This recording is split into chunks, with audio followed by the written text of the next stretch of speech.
حضرت مولانا قاسم نانوتوی رحمہ اللہ تعالیٰ کے پاس ایک شخص آیا, ایک ہندو پنڈت تھا.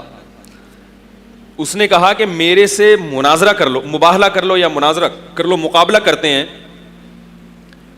مجمع بلاتے ہیں, پتہ چل جائے گا ہم دونوں میں سے کس کا دین سچا ہے, اسلام سچا ہے یا ہندو ازم سچا ہے. تو انہوں نے کہا جی کیا مقابلے میں کیا شرط ہے؟ انہوں نے کہا کہ شرط یہ کہ میں 5-6 دیگیں کھا جاؤں گا.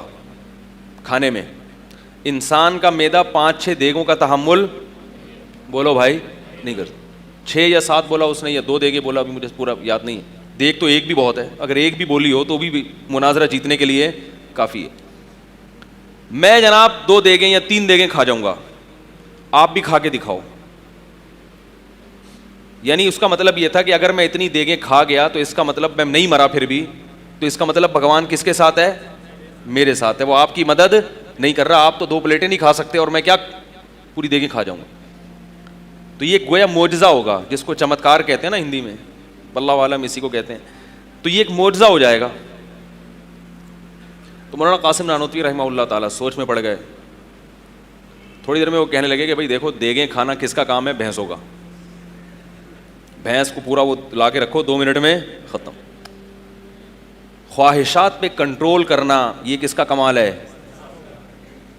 تم 1 ہفتہ بھوکا رہ کے دکھاؤ, میں بھی 1 ہفتہ بھوکا رہ کے دکھاتا ہوں. ہم میں جو جیت گیا اس کا دین کیا ہے؟ سچا ہے. تو پتہ یہ چلا کہ میرے بھائی کہ مذہب یہ آپ کو خواہشات کو کنٹرول کرنا سکھاتا ہے, کیونکہ دنیا میں جتنے بھی فساد پھیل رہے ہیں وہ اپنی خواہشات کو بے لگام کرنے سے پھیل رہے ہیں. بہنوں کی وراثت بھی کھائی جا رہی ہے کیونکہ پیٹ ہی نہیں بھر رہا. اپنا حصہ مل گیا 1 کروڑ, پھر بھی پیٹ نہیں بھر رہا, تو 50 لاکھ بہن کے بھی مل جائیں, ادھر سے بھی مل جائیں, ادھر سے بھی مل جائیں, چھوٹا یتیم بھائی ہے اس کے بھی مل جائیں, تو وہ یہ جو پیٹ ہے نا یہ بھر نہیں رہا. جب روزہ رکھنے کی عادت ہوگی تو پیٹ خالی رکھنے کی عادت, پھر انسان کہے گا یار یہ 2 کھجوریں بھی میرے لیے کیا ہیں, بہت ہیں. یہ چیز کون سکھاتا ہے؟ بولو نا. میں آپ کو یہ عرض کر رہا ہوں کہ پیغمبر کی, ہمارا جو لبرل طبقہ ہے نا اس کی صحت پہ کوئی اثر ہی نہیں پڑ رہا کہ نبی کی اگر توہین ہو گئی تو کیا فرق پڑتا ہے اس سے. وہ کہتے ہیں, کہہ رہے ہیں بھائی آزادی ہے, کوئی بات نہیں. اگر معاذ اللہ نقل کفر نہ باشد, کسی نے گالی دے دی, کسی نے برا بھلا کہہ دیا, تو کیا ہو گیا اس سے؟ تو یہ جو بات ہے خواہشات پہ کنٹرول کرنا, دنیا کا اس وقت سب سے بڑا مسئلہ غربت, اللہ کی قسم نہیں ہے. یہ جھوٹ بولتے ہیں کہ دنیا کا سب سے بڑا مسئلہ غربت ہے. دنیا میں سب سے زیادہ فساد مالداروں نے مچایا ہے, غریبوں نے نہیں مچایا. قتل و غارت سب سے زیادہ وہ لوگ کرتے ہیں جو جن کے پاس بے پناہ دولت ہے. ظلم سب سے زیادہ وہ لوگ کرتے ہیں جن کے پاس بے پناہ دولت ہے. دنیا کا مسئلہ غربت بھی ایک مسئلہ ہے, میں مانتا ہوں, لیکن یہ سب سے بڑا مسئلہ نہیں ہے. سب سے بڑا مسئلہ اس وقت یہ ہے کہ مذہب نہیں ہے, پیغمبر کی تعلیمات کو فالو نہیں کیا جا رہا, تو خواہشات میں لوگ کیا ہوتے جا رہے ہیں؟ بے لگام. اور اس کا انسانیت کے پاس کوئی حل موجود نہ, اس کا اقوام متحدہ کے پاس کوئی حل ہے, نہ امریکہ کے پاس, نہ مغربی دنیا کے کسی کنٹری کے پاس. اس کا کوئی حل ہی نہیں ہے کہ اس فساد سے پہ کیسے قابو پایا جائے. اس کا حل صرف اور صرف کس کے پاس ہے؟ بولو بھائی, پیغمبروں کے پاس.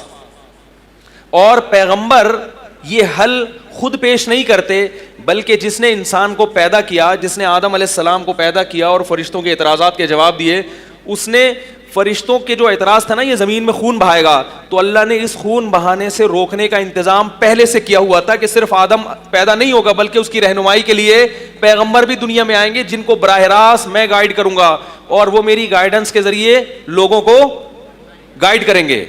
یہ اللہ نے پہلے سے انتظام کیا ہوا تھا.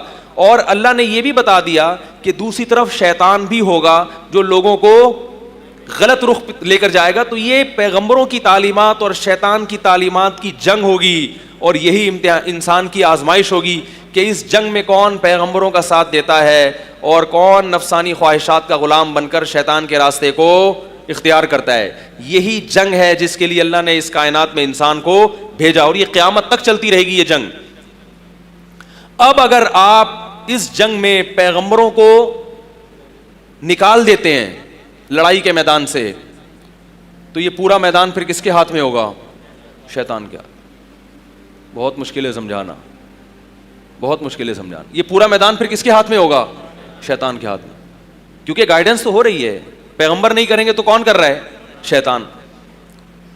پیغمبروں کو نکالنے کا ایک طریقہ تو یہ ہے کہ آپ پیغمبروں کے وجود کا انکار کر دیں کہ اللہ نے کوئی پیغمبر دنیا میں بھیجا ہے ہی نہیں, اور ایک طریقہ یہ ہے کہ آپ پیغمبروں کی توہین اور تنقید شروع کر دیں, جس سے آہستہ آہستہ لوگوں کے دلوں سے پیغمبر کی عظمت,